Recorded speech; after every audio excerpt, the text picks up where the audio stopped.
before I get there, I mean, what prevents all this from happening is not just a matter of asking the right questions, although that's very, very important, but it's Sure. asking those type of questions to the right people. So it's Yeah. understanding, who's the best audience for this question.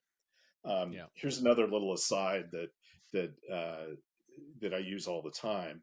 You will find that you may ask some of these challenger questions, and the person you're talking to actually can't answer them. Hmm.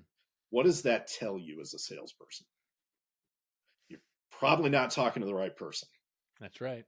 So in this world of where it's hard to figure out who the champions are and who the economic buyers are, all that kind of stuff, being able to flush out who the people are that you really need to be connecting with, that's another concept in the Challenger Customer book, is really, really important.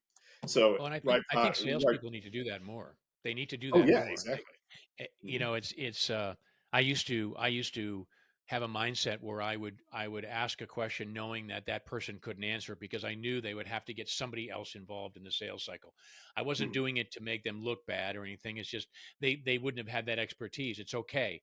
And then it became a collaborative discussion versus me just asking questions like, well, who else do we need in this?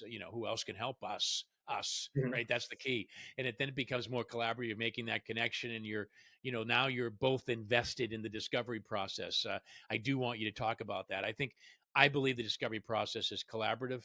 I believe the customer has to be involved in that. I really want you to kind of discuss about that because I found when I had really good success, it was total collaboration. It was everybody's in the same game. Yeah, that's absolutely right. That's absolutely right. And, so clearly creating that two-way conversation, creating Yeah, a safe environment is another really kind of key piece of sure. this. Um, we talk about over the years, we've talked a lot about trusted advisors. And I think Yes. the question is like, how do you actually do that? Yeah. So a lot of the things that you're talking about, and but it's really about kind of establishing that two-way dialogue in a meaningful way, and having a customer invested in the fact that they believe they need to provide you that information. Right? That's right. That's right. It's building that trust, and you build that trust with authenticity and honesty and openness, and those are the kinds of things that you do as salespeople. It's the examples you gave, the old time salesperson. How much do you want? When can I deliver them? That's gone.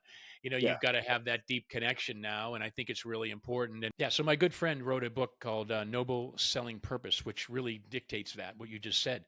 Going in with that customer mindset, the customer first, and having that mindset of being curious about how are we going to be different, how is the customer going to be better after they met us. So great book to pick up if you want to know more about that, but it is about the mindset, putting the customer first and going in to serve them, to give and not get.